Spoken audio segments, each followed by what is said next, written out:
For all of your talk about just sort of virtue signaling, moral virtue signaling, that kind of thing, what exactly are you expecting me to do here except precisely that, right? You want me to virtue signal.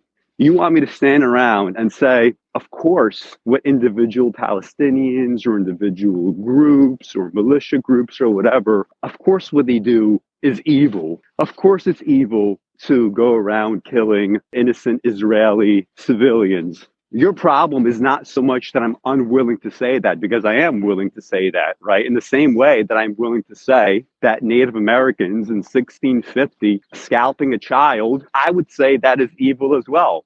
The difference, of course, is that when we speak of Native Americans, it would be totally insane to, in 2023, have the discussion be primarily about the evil actions of Native Americans towards white settlers. It's just an insane conversation to have, right? And it's an insane conversation to have even if we were to concede that scalping white children is wrong.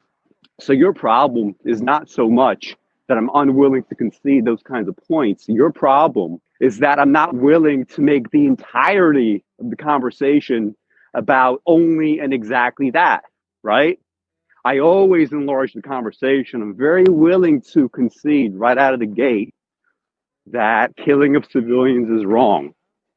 But it's a very boring conversation to have, because once we have that agreement, and most people do agree with that, what else is there to talk about, right, in that scenario? So I then go to far more important questions, such as the ones of causal chains, right? It's not a coincidence that in America, for instance, all the visible street crime is concentrated in certain kinds of neighborhoods. We could stand here and we could moralize it, and we could say, look, a drug dealer selling crack to kids is bad, right? We could all say that. The question that I would ask is, if it's so bad, don't you have a moral compulsion to make sure that it's not happening? And if the answer is yes, are you going to prevent it from happening strictly through policing? Or do you also have a moral compulsion to not only, punish the individual actors involved, but to very quickly change the situation in those neighborhoods in a way that these things don't happen anymore? I'd say that is what the moral compulsion is. And look, you really have to start thinking about not your present day, not how Israel Palestine makes you feel now, right? Stop thinking about that for a second. You need to start thinking about everything that comes after. You're not going to be around forever. We have together at best what, 60, 70, maybe 80 years left if things go really to plan. But there's going to be an entire legacy after that. Are you really so comfortable that from now on, people all around the world, when they think of Jew, they don't necessarily think of Holocaust anymore? They just think of Israel and Gaza and West Bank and dispossession in East Jerusalem. They think about an alliance with Morocco that comes at the cost of creating another Palestine-Israel situation in the Western Sahara. You really want this to be the Jewish legacy? Because this really is, in the popular imagination, what the Jewish legacy is. When I speak to people that I know just in my regular life, people that are not into politics, people that are not into philosophy, people that, they're just regular ass people that they pay some attention to what goes on in the world, but maybe they wouldn't be able to talk about it in the same kind of detail that you and I might talk about some of these issues. But in my neighborhood, which has, it's all immigrant Guyanese with thick accents. It's people from Trinidad, right? And when I talk to them, all working class people, they all say the same thing. When the subject of Israel comes up, they ask, how the hell is this possible?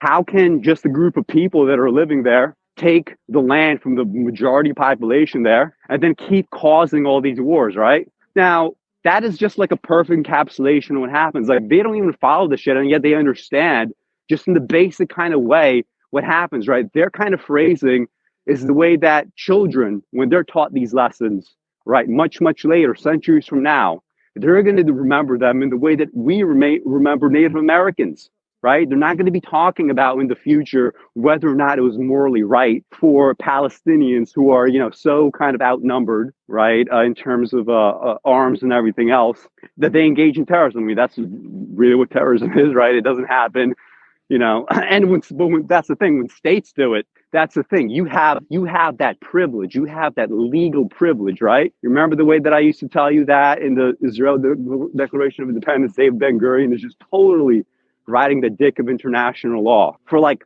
pages, right? Only to then say now it doesn't apply to us anymore, right? That's your protection, isn't it? When nation states engage in what we would term to be terrorism, it's not called that anymore. It's just war crimes, and the war crimes don't even matter unless they're investigated. And that doesn't even matter unless the punishment against the crime is enforced. And that doesn't matter because America's veto power and absolutely everything goes on in the world. So look, I mean, I'm just pointing out these examples and my neighbors and all that, just to let you know that you do look like a total lunatic to everybody outside of a shrinking population in America and granted an increasing and fanatical population in Israel, right? So that is slightly increasing, right? That level of fanaticism. But here, that is on the wane. So all around the world, you look absolutely like a lunatic. And again, I'm going to ask you, forget about how this makes you feel right now in this fucking moment. Fuck the moment. What's going to be the Jewish legacy a century from now? Are they simply going to be seen as, oh yeah, this is one of those historical examples, right, that we're going to add Jews to, of what happens when they get persecuted and killed off. And then in this kind of revenge quest, we have a situation like Israel-Palestine. This is the kind of example that is going to be used as, and that's so fucking bad, isn't it? Like, aren't you supposed to be the moral force for the world? Aren't you supposed to show them that this is how we were victimized, and we're going to show you a better way than victimization? That was supposed to be the whole fucking lesson of never again. It wasn't just never again specifically and only in that situation as it transpired to the Jews. It's never again in any analogous situation in the future to any other group, Jews included, but not Jews exclusively. That is supposed to be your legacy.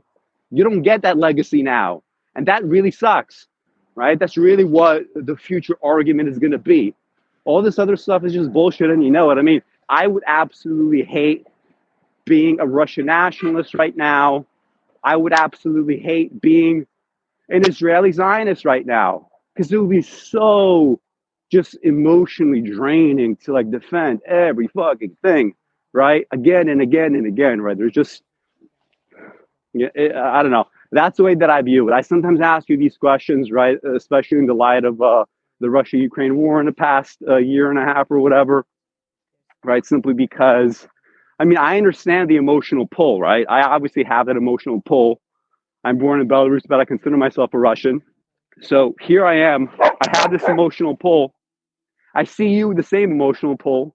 And yet I watch you and I see it, the same collar that I see on myself, but I watch you getting pulled every fucking direction, right? By people that have nothing to do with you. They just recruited you to this dumb geopolitical game, and you're playing that dumb game and you're not willing to just escape it. Take that fucking collar off. Tell them to fuck off. This has nothing to do with you, right? You don't want this shit to be your legacy. Forget about the propaganda controls now, right? The extent to which you can even have criticism of Israel, on U.S. media, right? The extent to which America protects Israel, that's not going to be around forever, right? Eventually, bits and pieces of the truth are going to be what's accepted everywhere, including in America and including in Israeli textbooks, right? And at that point, I'm sorry to say, most likely Jews will no longer exist as a people, right? So you really should think about what you want this legacy to be. Because again, you look like a lunatic to anybody except a diminishing audience in America. And there is little prospect for reconstruction. What's needed is for the blockade of Gaza to be lifted, for war crimes to be investigated, and for those responsible to be brought to justice.